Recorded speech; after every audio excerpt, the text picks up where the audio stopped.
recruits will be thrown into this 12-foot deep river, blindfolded and in full combat gear, weighing 30 kilograms.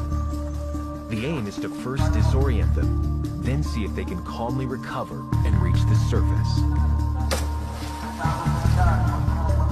For recruits terrified of water, this is their worst nightmare. Recruit 181 will confront one of his lifelong fears. So, kinakabahan ako dito kasi dito, mahina talaga ako sa kuan, langoy.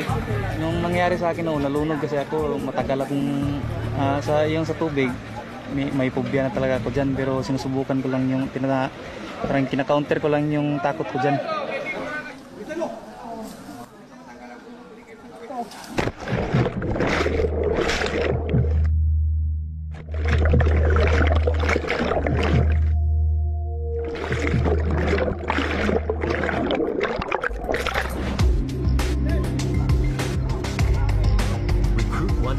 Survives this first challenge.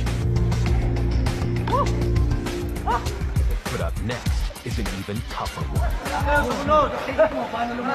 In small groups, recruits must tread water for 30 minutes in this 5x5-meter square. Fresh water has a density lower than salt water, making floating much more difficult.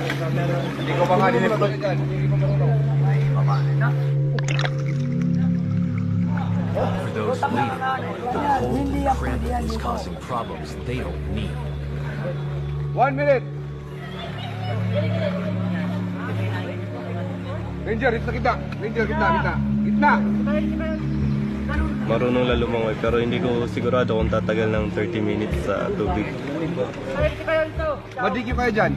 But recruits have more to worry about than staying afloat. Prepare! At the end of the 30 minutes, the instructors will jump in and attack the weak. 5 ka, sa gitna na kayo. 1, 2, 3, 4, 5. Time!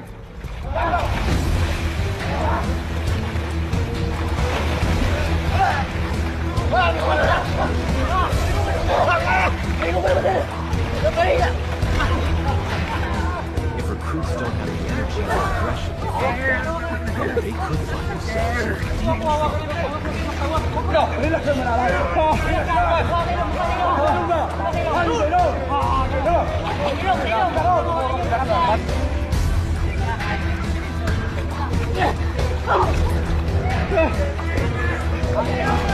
If recruits fail the first time, they are forced to redo this until the course director is satisfied.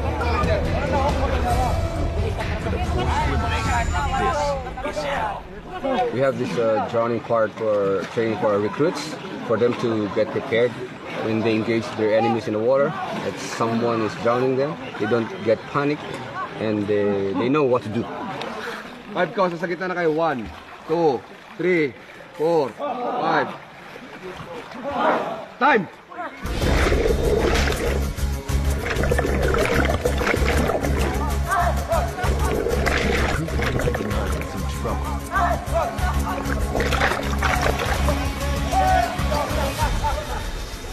Sinakyan ako ni